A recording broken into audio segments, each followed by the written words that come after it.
If you end up liking this video and finding it helpful, then give it a thumbs up and leave your comments below about what your experiences are of using this video. And also, if you haven't already, click the subscribe button and the bell button near the subscribe button so that you can be kept informed when future videos like this go live. So this is an adult bedtime story, and not only does it help you relax and fall asleep, but it also helps you learn to manage anxiety and helps you learn to overcome anxiety. So if you don't need to manage anxiety or overcome anxiety, then this will just be a relaxing adult bedtime story that will help you fall asleep. But if you do need that, then it will help you there as well. So take a moment to close your eyes while you listen to me. And with your eyes closed, you can begin to relax in your own way. And as you relax in your own way, listening to my voice, so you can begin to drift comfortably into a dream, having a sense of being out on a boat, being out on a small boat with a couple of other scuba divers, and you're out on this small boat and it's night time. Then you can look around and notice the stars in the sky twinkling away, looking up and seeing the Milky Way stretching from one side of the horizon right across the sky and down the other side.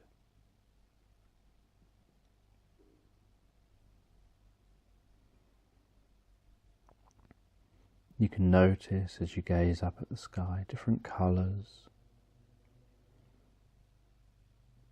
and the occasional plane that flies over, and the sparkling sound of the odd meteorite that you see pass overhead.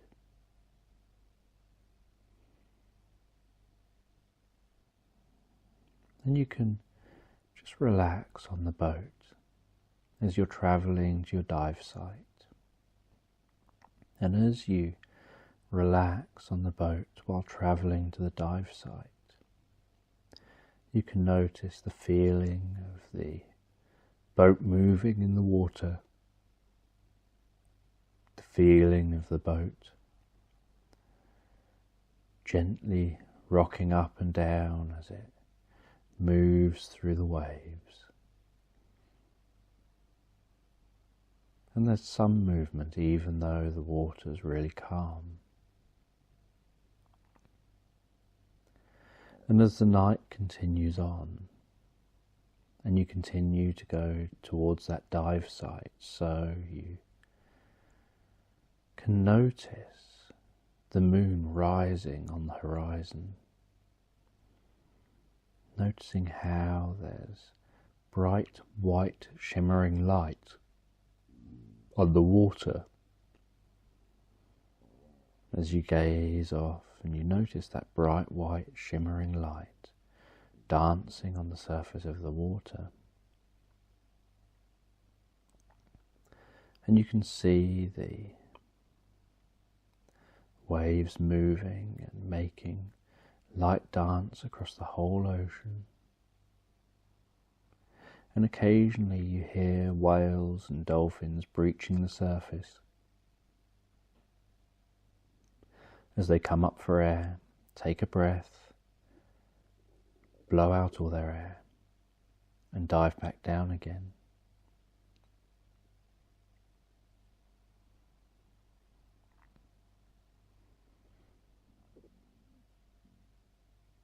And the air is cool and comfortable. And breathing that cool air in feels so refreshing, so relaxing, almost like breathing in some healing. And when you breathe out, it's like breathing out any tension. And then you breathe in some more healing. And breathe out the tension as you relax deeper and more comfortably, and you just enjoy the journey. Almost like the boat moving on the water reminds you on some level of being rocked gently to sleep as a baby.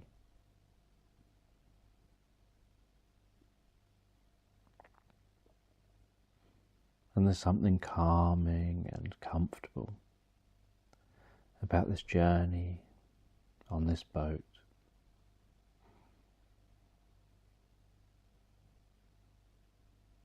And you can hear the waves sloshing gently against the sides of the boat.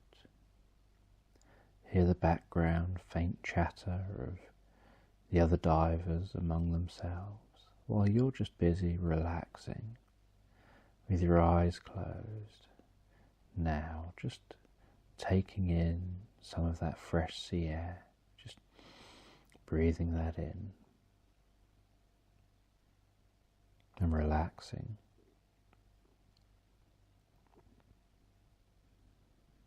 And just allowing that relaxation to help your shoulders relax, your neck muscles relax, the muscles around your face and your head relax,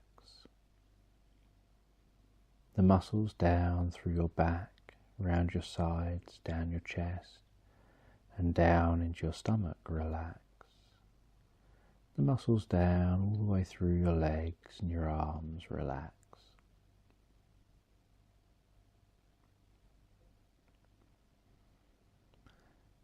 Just resting on that boat, having a sense of relaxation, just enjoying being in the moment, not thinking about thoughts of the past or worrying about the future, just being present in the moment, thinking to yourself what a gift this moment is, just enjoying being in the moment.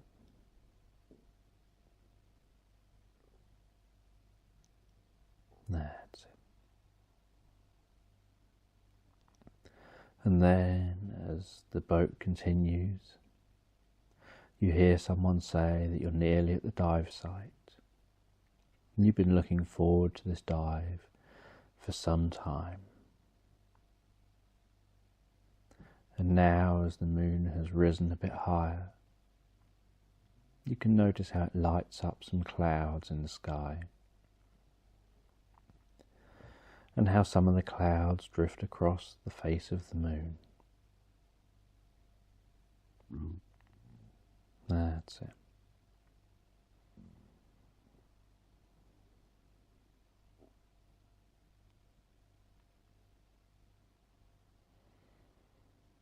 And then at the dive site,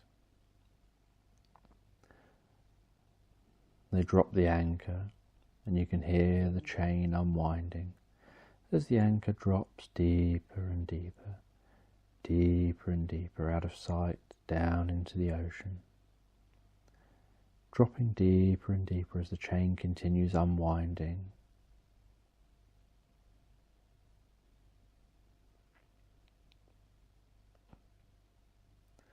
And when the chain finishes unwinding, you know that the anchor has reached the bottom.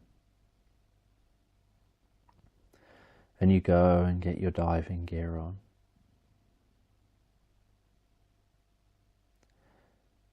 And the other divers get their diving gear on. And then you put the face mask on.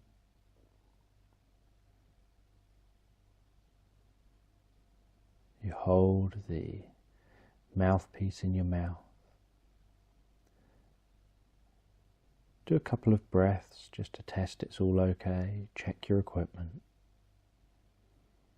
Give an okay signal.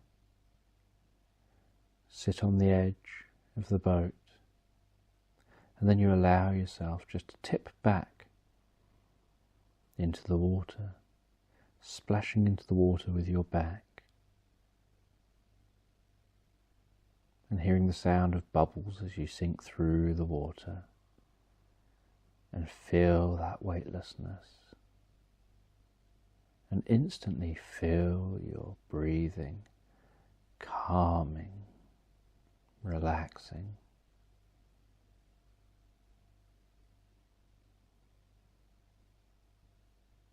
As you start instinctively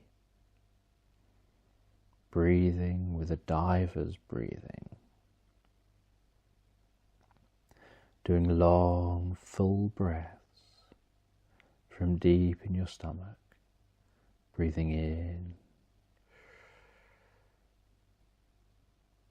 And then breathing out. And hearing the bubbles rise up beside you. And every now and then as you move into the bubbles, you feel a tickling sensation from the bubbles on the side of your face. And the water is a comfortable temperature. It's the kind of temperature where it almost feels like you're not even in water. And although it's night time, everything's crystal clear. And you've got your torch out.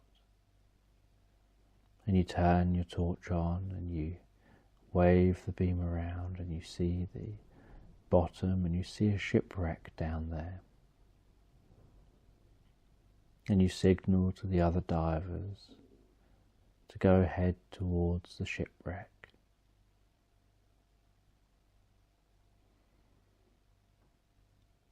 And with effortless movements of your feet,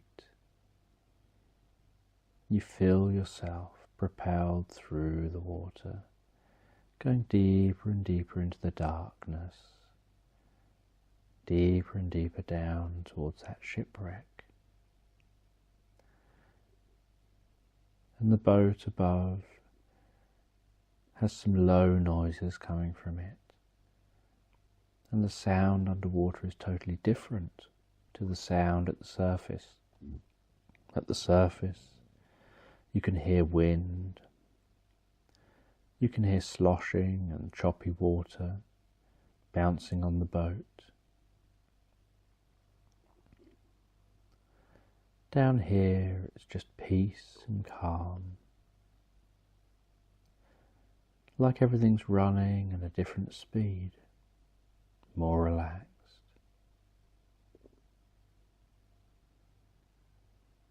Giving you a sense of serenity as you start roaming around the shipwreck, having a sense of wonder, of curiosity, of intrigue.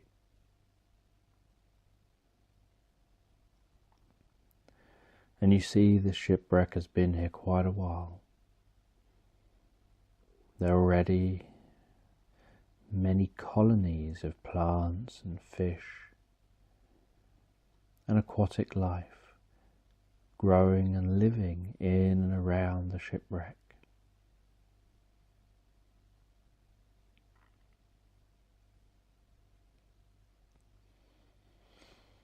That's it.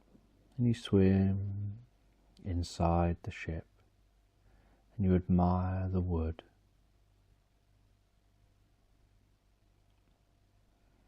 And you can hear the calming sound of the bubbles, of in-breaths and out-breaths.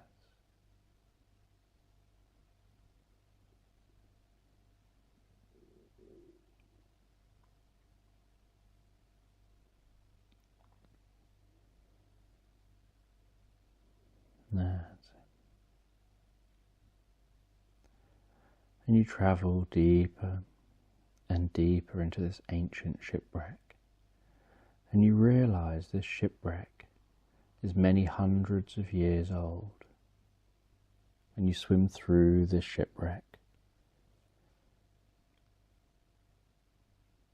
And you come out into what looks like a grand hall that was within this ship. And you see plates that look like they could just be cleaned up a little bit and put into a cupboard or served up on tables. You see sparkling cutlery that catches the light from your torch.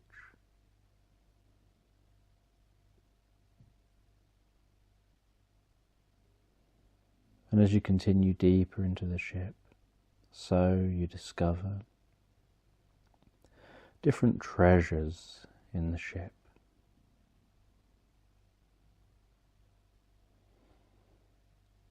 You find glistening gold that looks as fresh and new today as when it landed on the bottom of the ocean. Gold coins with unrecognizable faces.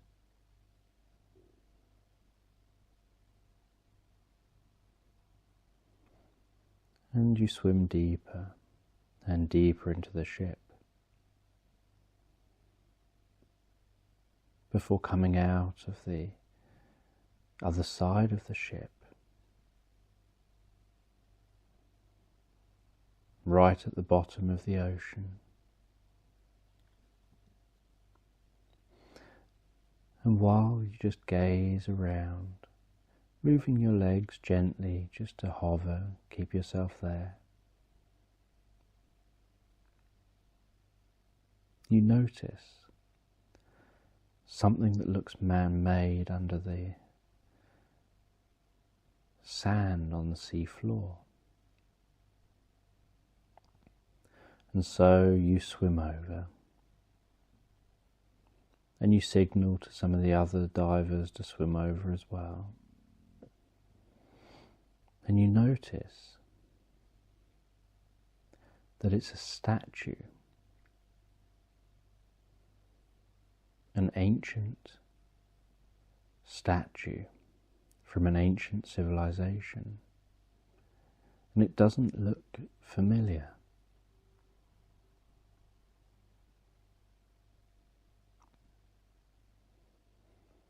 And you brush away a bit more of the sand.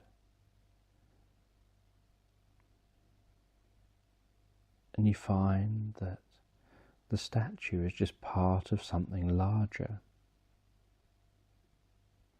part of a whole community.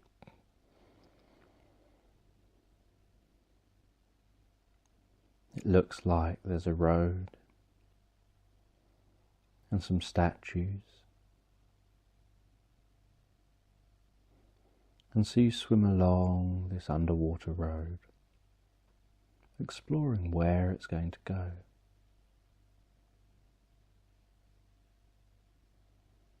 And you keep an eye on your air levels. Make sure you've got plenty of time and you can relax. And you swim along, and the road seems to start heading down. And so you follow it deeper and deeper, following it towards an underwater hill. Only when you arrive at the hill,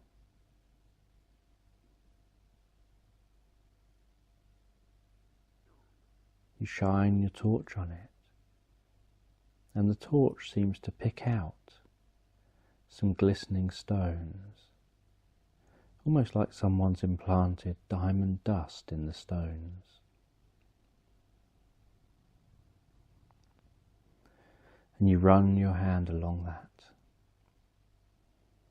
and you swim around it.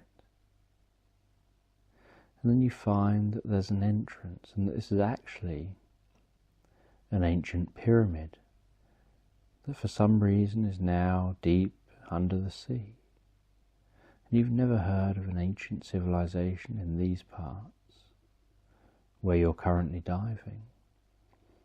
All you knew about was the shipwreck you were going to dive down to see.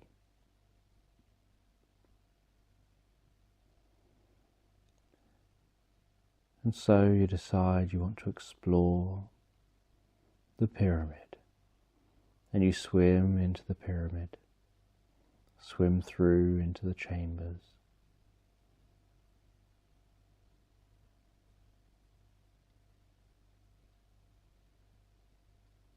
And then, following the tunnels inside the pyramid, you find a tunnel that's heading up at a 45-degree angle. You swim up in that tunnel and find what looks like a door. And you think there's no way you'd be able to move that door, because it's essentially just a giant stone slab. But when you touch it, it's almost like you barely touched it, and yet somehow it opened. It went in and then it slid along.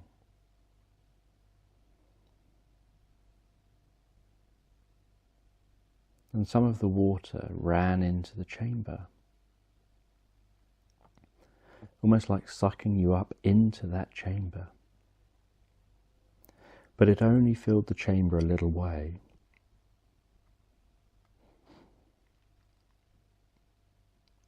So you opened that chamber without realizing that it wasn't flooded.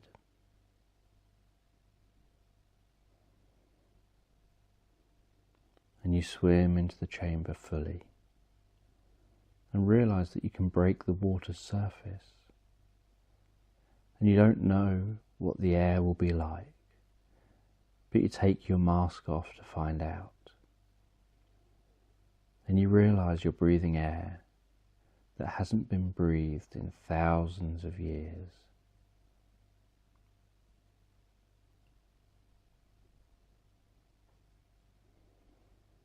And you shine your torch around the walls, and the walls are glistening with gold, with bright artwork and symbols.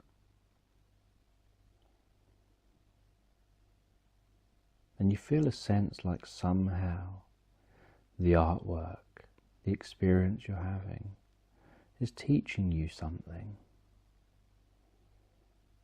Something that this ancient civilization knew,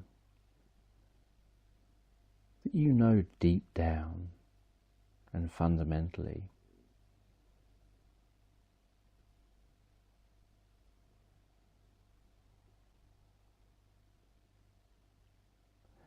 And you see that at the far side of this chamber is another passage, and it's above the line where the water is flooded. So you climb out of the water. You walk across that bit of chamber.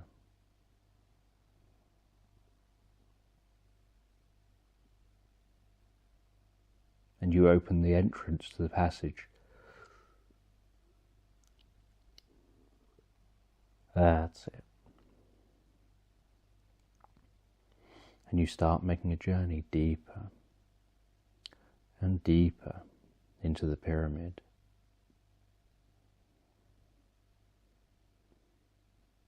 You don't yet know what you'll find, but you're curious how long this pyramid has actually been underwater for.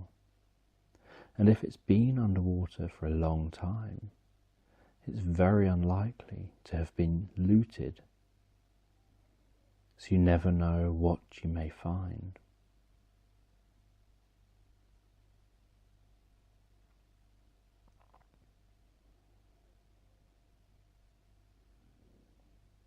And your footsteps echo as you walk down the corridor, You've taken off your flippers to help you walk better.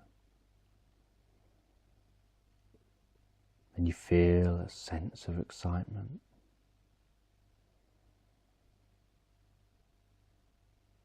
And wonder and curiosity.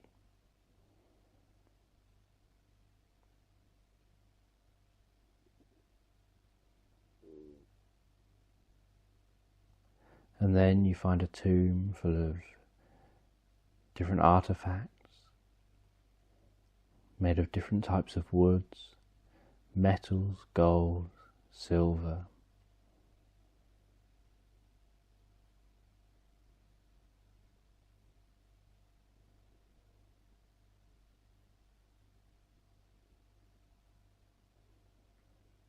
And you see what looks a bit like an Egyptian sarcophagus, only far more ancient. And you decide to just leave it as it is. You don't need to disturb whoever's in there. But you look around the walls, you take in the symbols.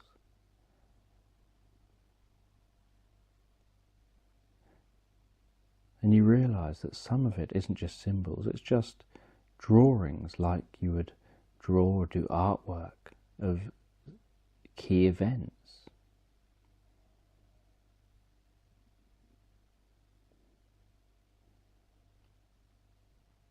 And you see animals on the walls drawn that you've never seen before.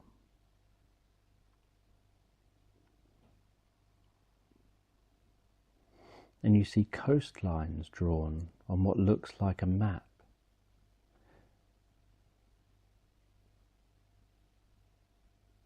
Some of which you recognise, but it's not quite in the right place.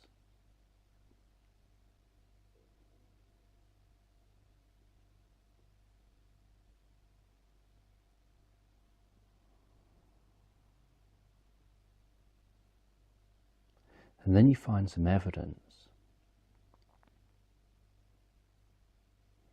that looks like this is actually a different species of human that left Africa and evolved a whole civilization. Many thousands of years before Homo sapiens left Africa and formed their civilization. And something obviously happened to this civilization.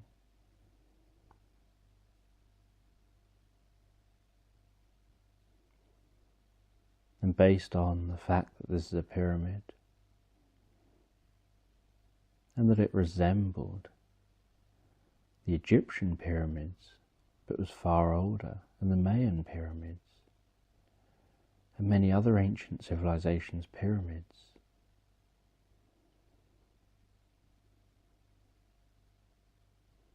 And rituals, it seems like this civilization perhaps passed on some of those messages. And then you think back to the stories you'd heard about how the Egyptians used to talk about a traveller who arrived and gave them the knowledge of the gods, gave them the knowledge of building pyramids, the knowledge of what they need to do and that there's an afterlife.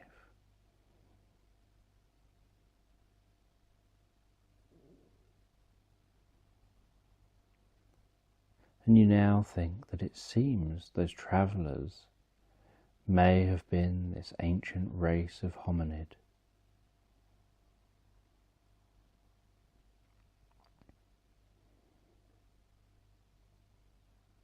And you take your camera out of its underwater casing and you take a few photos before putting it back in its casing.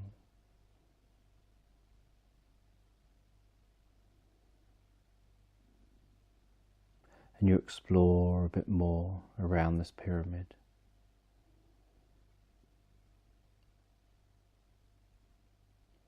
And you know you may never get a chance to come back here again.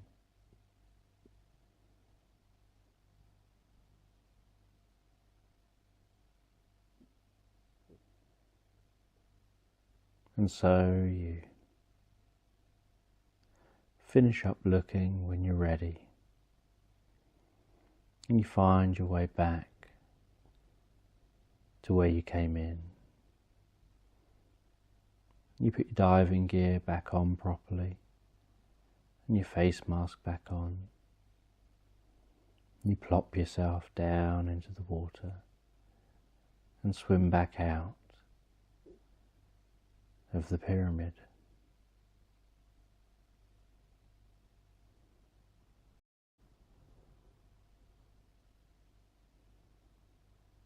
And you don't know whether anyone else will have decided to venture to the pyramid to look around it or inside it.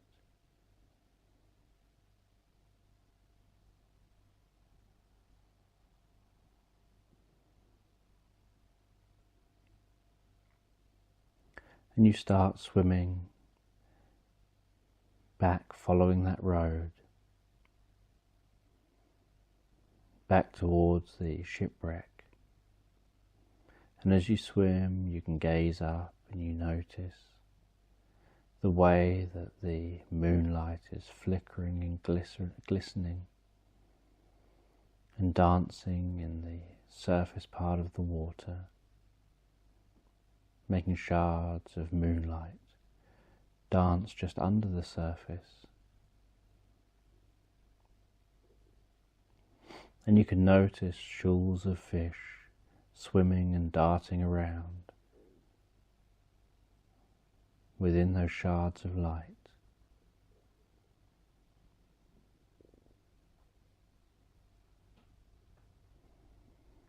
And then you notice this dark shadow move across your field of vision up near the surface, and you realize it's a great white shark. And you're excited by this, excited by the prospect of being in the water so close to such a great animal.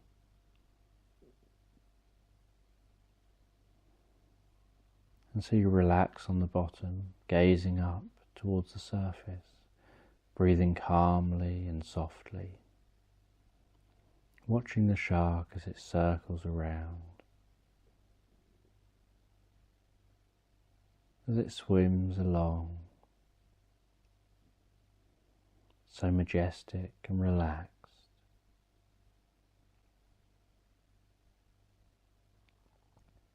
Seeming to swim so effortlessly.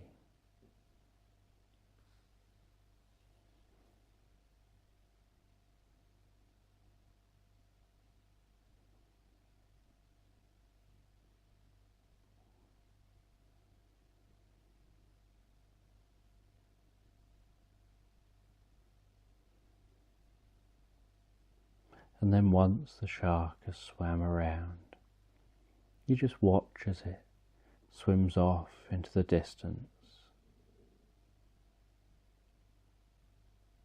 And then you head back along the edge of the boat, back along the edge of that ship underwater,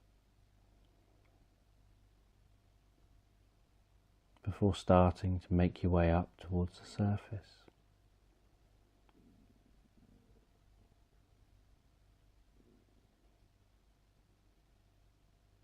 And you know you're going to be taking a long while making your way up to the surface.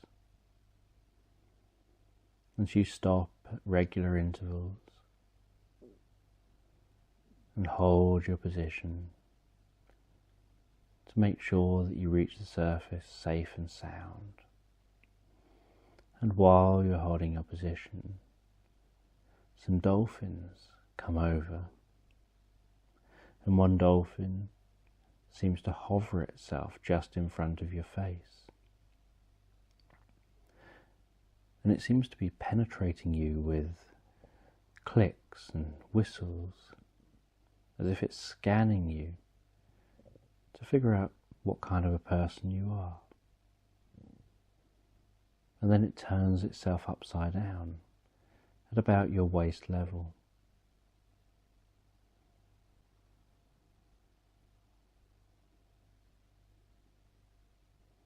And you instinctively reach out and rub its belly,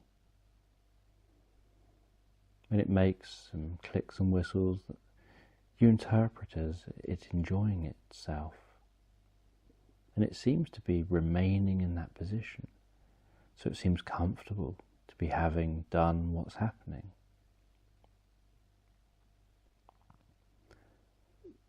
And then it turns back over again and swims around you.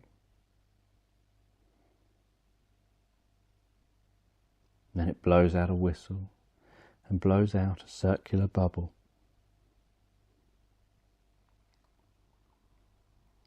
And as the bubble expands and expands, it swims and dives and splashes through that bubble, swimming up to the surface, breaching the surface, jumping clear out of the water, before gracefully dropping back into the water nose first again, and diving down to see you, almost like it wants your approval.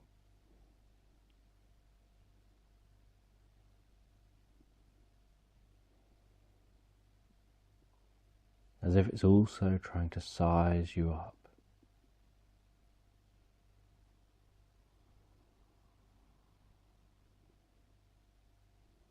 And it swims around you and it rubs itself against you,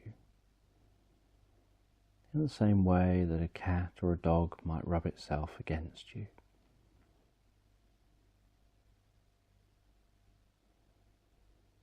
And then you get the okay that you can rise up a bit higher in the ocean. So you rise up a bit higher, and the dolphin comes with you.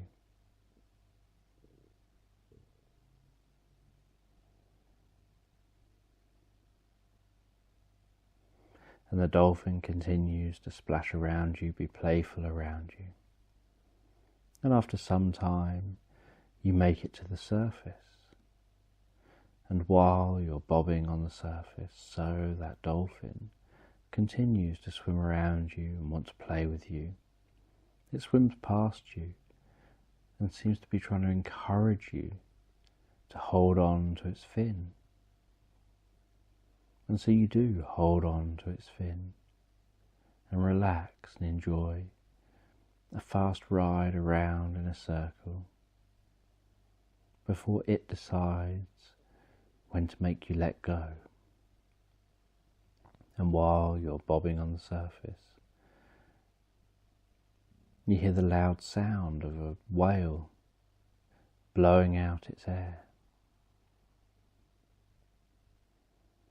And you see that a sperm whale has just surfaced quite near to you.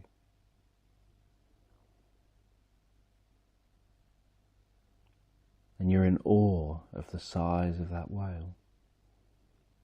And it doesn't seem to register that you're there. It doesn't seem to care at all that you're there. It just breaches the surface, lets out its air, before facing itself back down again and diving way down into the depths, thousands of meters lower than you've just been.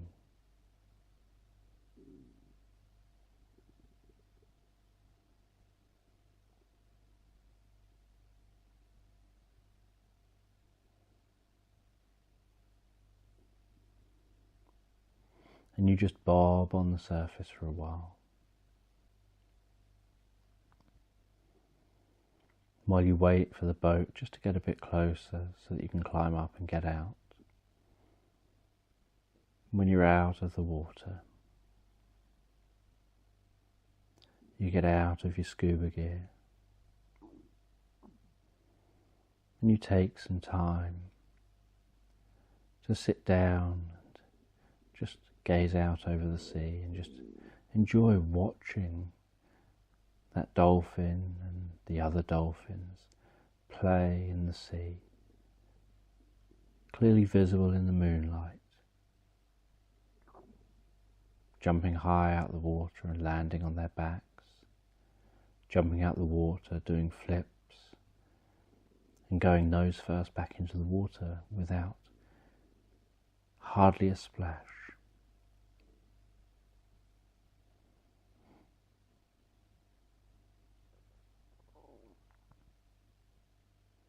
And you find by watching nature, by watching these dolphins, by watching whales when they breach and let their air out and dive deep again,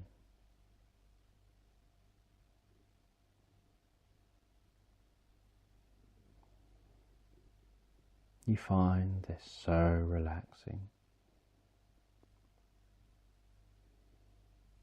And thoughts become relaxing.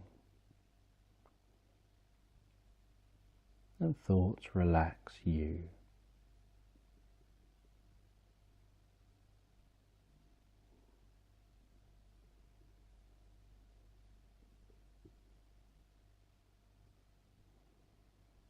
And you know it's a long journey back to the shore.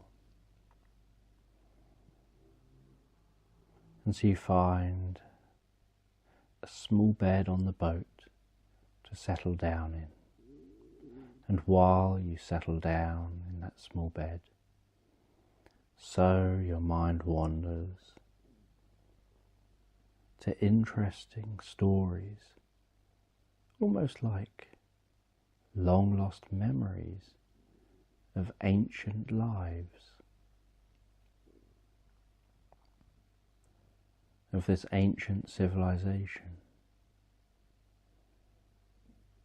You fall asleep, imagining the ancient civilization, imagining its culture, what it looked like, how they dressed, where they lived, trying to piece together this information from the photos you took and from what you learned.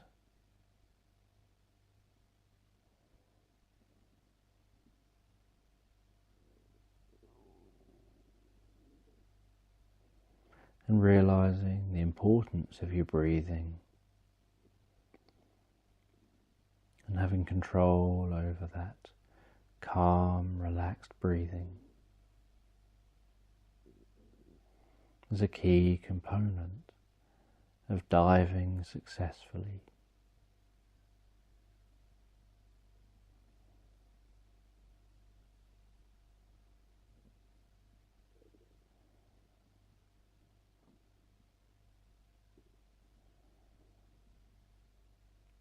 And so you mentally rehearse and you drift off to sleep and imagine different scenarios, different settings.